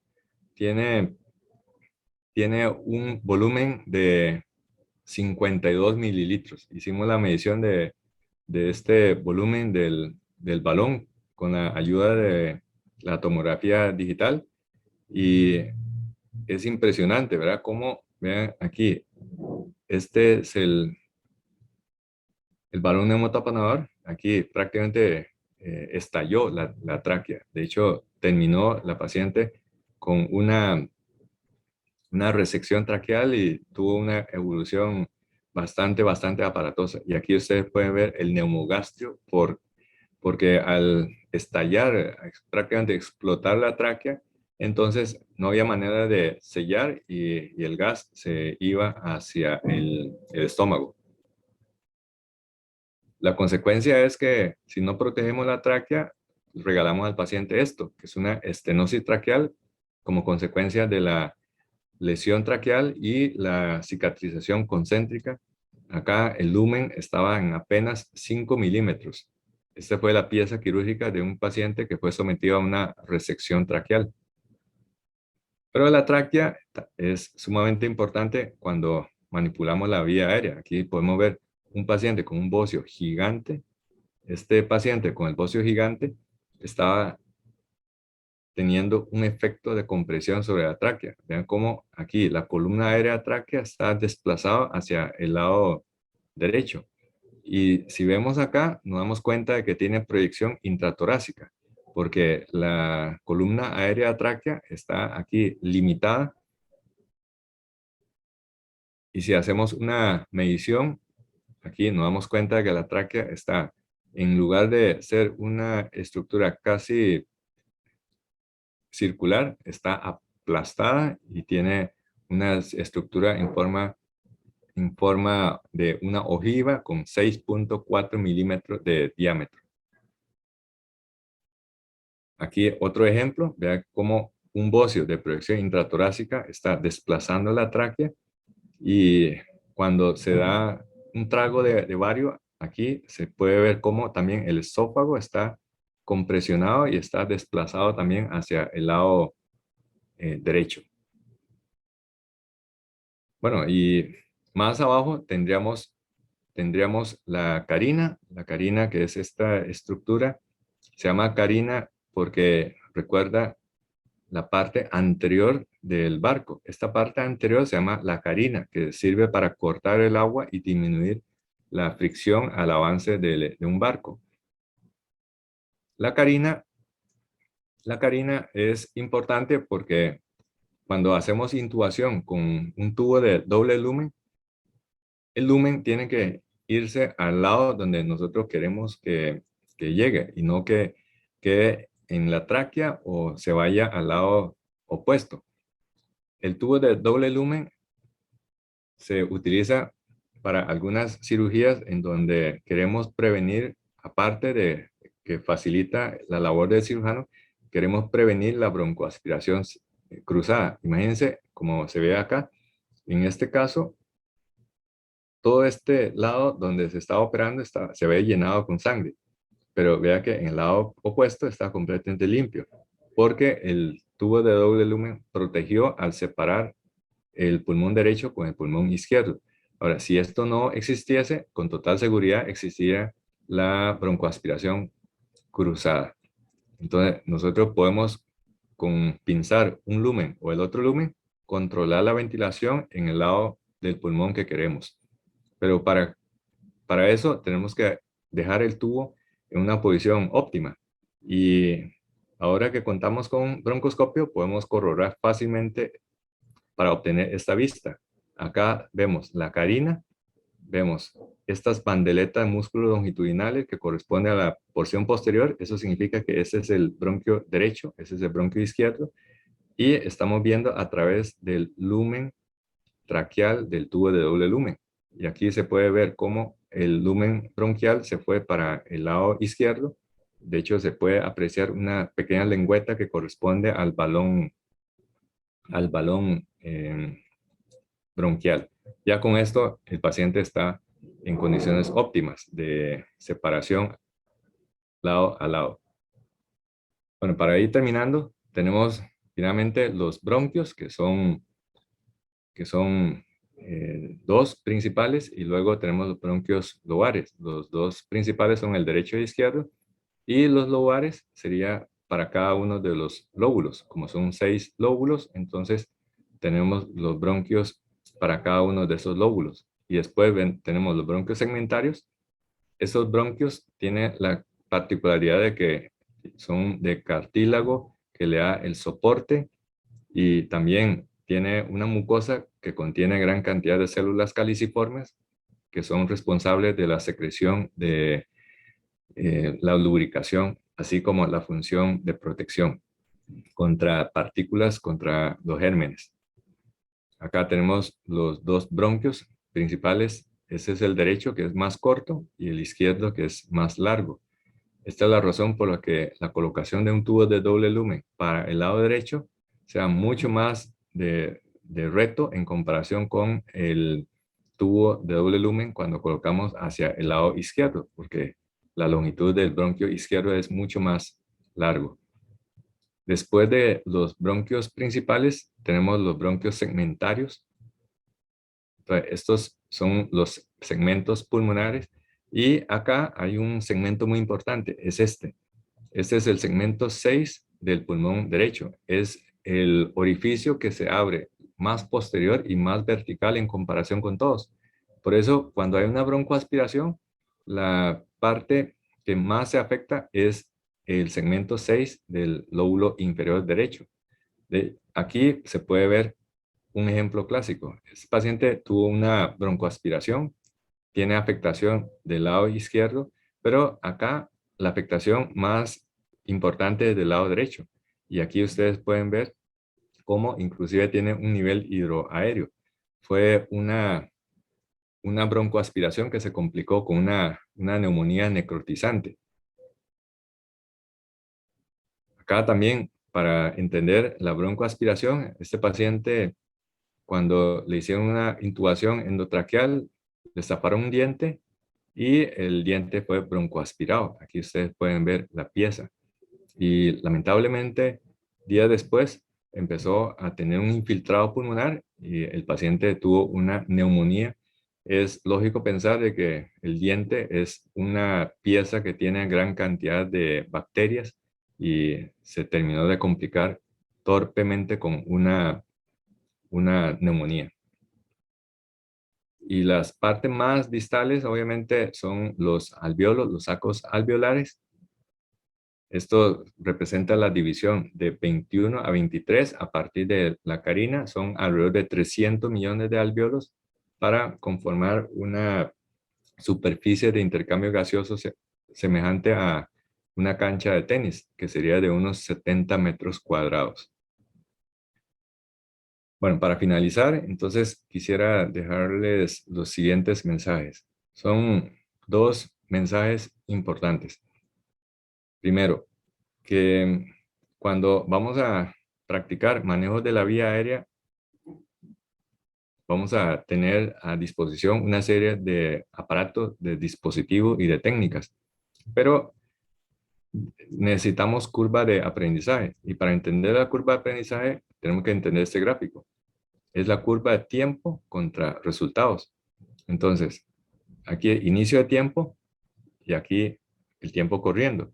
Acá tenemos fracaso y aquí tenemos éxito. Entonces, la curva de aprendizaje se caracteriza así. Una fase muy lenta de asimilación. Es un inicio lento. Aquí muchas veces la persona termina desanimado porque ya ha hecho varios procedimientos y no se logra el éxito que se desea.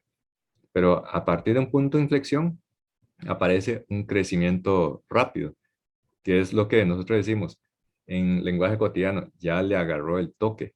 Y una vez que ya le agarró el toque, aumenta de manera muy importante los resultados, los éxitos, pero después llega a una fase estacionaria de estancamiento. Y eso significa que ya la persona adquirió la curva de aprendizaje, pero eso no significa que se puede dormir en los laureles, porque si no seguimos practicando, viene otra curva que es inevitable, que es la curva de oxidación. Si nos olvidan las cosas, volvemos torpes, y por eso hay que seguir practicando, practicando, practicando. Como decía Michael Jordan, el mejor jugador de baloncesto de la historia. La clave de éxito consiste en realizar la práctica deliberada. ¿Y qué significa la práctica deliberada?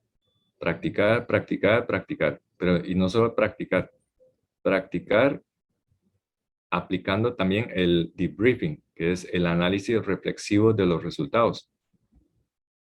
Porque, como decía Michael Jordan, si usted solo se dedica a hacer tiros y tiros y tiros, pero no hace un análisis crítico de sus tiros, Lo único que te conviertes bueno es una persona para fallar los tiros.